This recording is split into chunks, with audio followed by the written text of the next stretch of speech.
토트넘 선수들이 프리시즌 경기를 위해 일본 공항에 도착하자 수많은 일본 팬들이 몰려들며 소니의 이름을 연호했습니다. 토트넘의 아시아 투어 일정은 바로 이곳 일본에서 시작되는데요. 비셀 고베와 친선전을 가진 후 한국으로 넘어와 K리그 올스타 팀과 경기를 치르고 그 다음에는 동시에 내한한 아시아 투어 마지막 일정을 소화하게 됩니다. 토트넘 인스타그램에서는 일본행 비행기에 올라타 웃고 있는 선수들의 모습을 확인할 수 있었는데요. 그러나 이 중에는 몇몇 핵심 선수들이 보이지 않았습니다.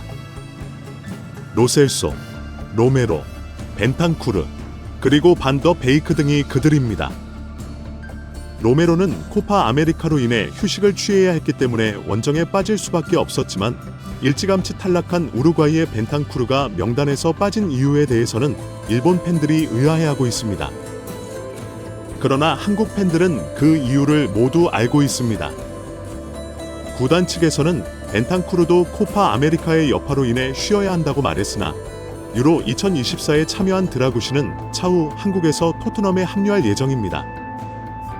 벤탄쿠르는 얼마 전 방송에서 손흥민 선수에게 공개적으로 인종차별을 했고 손흥민과 그 가족들을 아시아인을 향한 스테레오 타입의 차별 발언으로 모욕했습니다.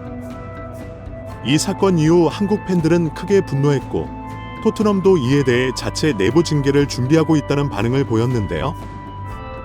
토트넘의 이번 아시아 투어의 벤탄쿠르의 명단 제외는 이 사건을 염두에 둔 것으로 볼 수 있습니다.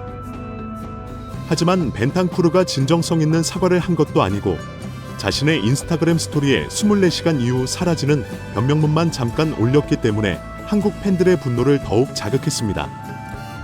심지어 그는 최근 코파 아메리카에서 물병을 관중석 쪽으로 던지며 피파로부터 6개월 이상의 중징계 가능성을 마주한 상태입니다. 토트넘은 이러한 문제를 일으킬 수 있는 선수를 아시아 투어에 데려가고 싶지 않았을 것입니다. 어쨌든 이처럼 국제대회와 여러 사건들이 겹쳐 주전급 선수들이 대거 빠지게 되었고 특히나 반더 베이크처럼 지난 시즌 최고의 활약을 펼친 선수를 보지 못한다는 것은 일본 팬들 입장에서는 실망스러운 일일 것입니다.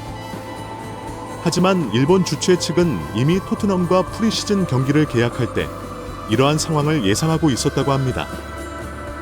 최근 유럽의 많은 빅클럽들이 구단 수익을 위해 자국이 아닌 미국과 아시아 같은 해외 지역에서 프리시즌 이벤트를 개최하고 있는데 이 중에서도 일본은 이름 있는 명문 클럽들이 꼭 한번 들르는 국가입니다. 지난 시즌에는 미넨과 맨시티, 그 이전에는 바르셀로나 같은 클럽이 일본을 방문했었는데요. 사실 일본은 해외 팬층을 끌어들이기도 좋고 주최 측에서 제공하는 돈도 상당하기 때문에 많은 클럽 보드진이 가장 반기는 지역입니다. 하지만 이전까지 일본을 방문했던 클럽들과 비교해보면 토트넘이 클럽의 이름값과 명성은 약간 처지는 느낌이 드는 건 사실인데요. 하지만 계약 당시 일본은 다른 유명 클럽들을 모두 제치고 꼭 토트넘을 초청하고 싶어 했습니다. 사실 일본 측도 단순한 자선 사업을 하는 것이 아니라 이번 이벤트로 클럽에게 지급하는 계약금 이상의 수익을 올려야 할 텐데 토트넘은 이번 일본 투어의 계약금으로 1,000만 파운드, 약 170억 원 이상의 돈을 받게 되었습니다. 그러나 주최 측은 그 이상의 매출을 올릴 자신감이 있습니다. 토트넘은 이전에 방문한 클럽들과 달리 트로피도 없고 규모도 작으며 해외 팬층도 턱없이 부족합니다. 심지어 이번 여름은 국제대회로 인해 주전급 선수들마저 투어에서 빠지게 되었죠. 그러나 이러한 상황 속에서도 일본 주최 측은 손흥민이라는 선수 하나만으로도 몇 배 이상의 경제적 부가가치를 창출할 것이라 예상한 것입니다. 한국에서도 최근 메이저 리그 개막 2연전을 서울에서 진행했는데 시즌 직전 오타니가 엘 다저스로 이적하면서 이번 이벤트를 기획한 쿠팡은 대성공을 거두었습니다. 오타니 선수의 합류 하나만으로도 예상 수익이 최소 3배 이상 뛰었다고 합니다. 이처럼 선수의 명성이 구단보다 더 큰 영향력을 가진 경우가 스포츠계에는 존재하는데 손흥민 선수도 바로 그런 스타 플레이어입니다. 기본적으로 실력도 월드 클래스지만 이 정도의 상업성을 갖춘 선수는 많지 않습니다. 유럽에서도 손흥민 선수처럼 상업적인 가치를 지닌 선수는 몇 명 없습니다.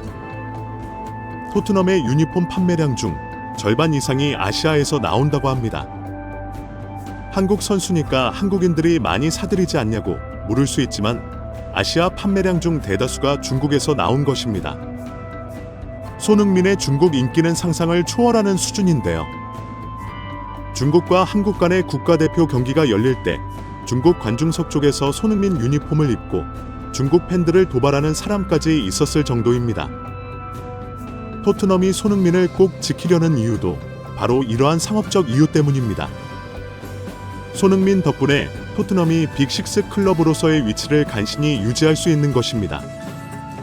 사실 토트넘은 트로피도 없고 역사도 부족하며 팬수도 적고 챔피언스 리그에도 드물게 진출하는데 그럼에도 불구하고 토트넘이 나름 빅클럽으로 평가받으며 슈퍼리그 창설 시 그 창립 멤버 중 하나로 들어갈 수 있는 것도 전부 손흥민이 가져다준 상업적인 규모 덕분입니다. 결국 이번 일본 투어의 계약도 손흥민이 따낸 것이라 볼 수 있습니다. 일본 측에서는 이번 토트넘의 방일로 인해 손흥민 효과로 2천억 이상의 수익을 기대하고 있으며 무엇보다 수많은 여성 팬들을 축구 경기장으로 끌어들이는 것을 목표로 하고 있습니다. 최근 유럽에서는 여성 축구 리그가 날이 갈수록 그 규모가 커져가고 있으며 아시아 쪽에서도 점차 여성 리그가 설립되고 발전하고 있습니다. 이는 단지 성평등이나 정치적 올바름 같은 목적이 아니라 여성 축구가 꽤나 상업적인 가치를 지니고 있기 때문입니다. 최근 유럽에서 열린 여성 축구 맨체스터 더비는 관중 수만 6만 명에 달했다고 합니다. 이 정도의 관중 동원력을 보여주는 대회는 무조건 돈이 될 수밖에 없습니다. 그렇기에 최근 일본에서도 여성 축구 팬들을 끌어모으기 위해 안간힘을 쓰고 있는데요. 그런 점에서 보았을 때 손흥민은 그 어떤 선수보다도 많은 여성 축구 팬을 보유한 인물입니다.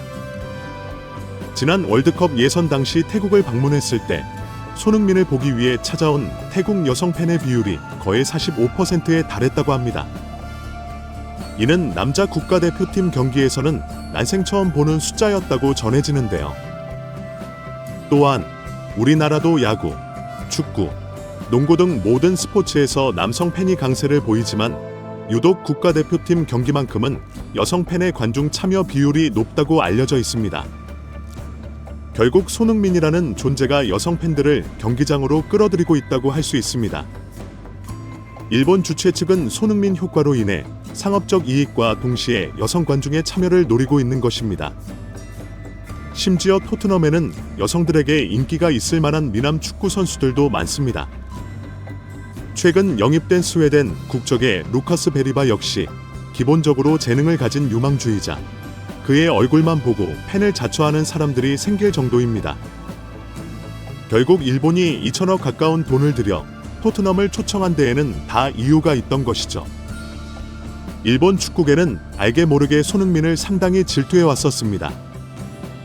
그도 그럴 것이 아시아에서 가장 뛰어난 축구 선수를 배출하기 위해 엄청난 돈을 투자했고 유럽 스페인 축구의 시스템을 본받아 외국 코치들과 행정가들을 데려와 점유율 축구를 이식하려 했기 때문입니다. 무엇보다 그들은 스타 플레이어 만들기에 혈안이 되어 있었습니다. 현재 레알 소시에다드에서 뛰며 리버풀과 연결되고 있는 쿠보 타케우사는 유치원생 시절부터 전 국민이 그의 일거수일투족을 관찰했을 만큼 국가적인 지원을 받으며 성장한 유망주였습니다. 이렇게 일본은 시스템도 도입하고 돈도 들여 꽤나 많은 해외파 선수를 배출해냈고 현재 유럽 곳곳에 진출해 있는 수많은 일본 축구 선수들은 한국 팬들 입장에서도 부럽게 느껴질 정도입니다. 그러나 일본은 나름 좋은 활약을 펼치고 B클럽으로 이적해도 결국 손흥민을 뛰어넘는 선수를 만들어내지 못했습니다. 미토마 카오루와 카가와 신지 또한 한때 일본 언론에서 박지성과 손흥민의 대항마로 내세웠지만 그들의 반짝 활약은 일시적인 현상에 그쳤고 전성기를 길게 유지하지 못했습니다. 일본 축구계는 그동안 손흥민에게 질투와 동시에 부러움의 시선을 보내왔는데 그런 인물이 직접 일본을 방문한다 하니 이제는 본심을 숨길 수 없는 듯합니다. 토트넘 선수들이 일본에 도착하기도 전부터 선수들을 태우기 위한 버스를 따라다니고 선수단이 탄 비행기의 이동 경로를 추적하기까지 했습니다. 일본에서도 손흥민 효과는 여전히 계속될 것 같습니다. 프리시즌마다 손흥민 선수가 가진 위상을 새삼 다시 한번 느끼게 되네요. 이번 영상은 여기까지입니다. 구독과 좋아요는 사랑입니다. 감사합니다.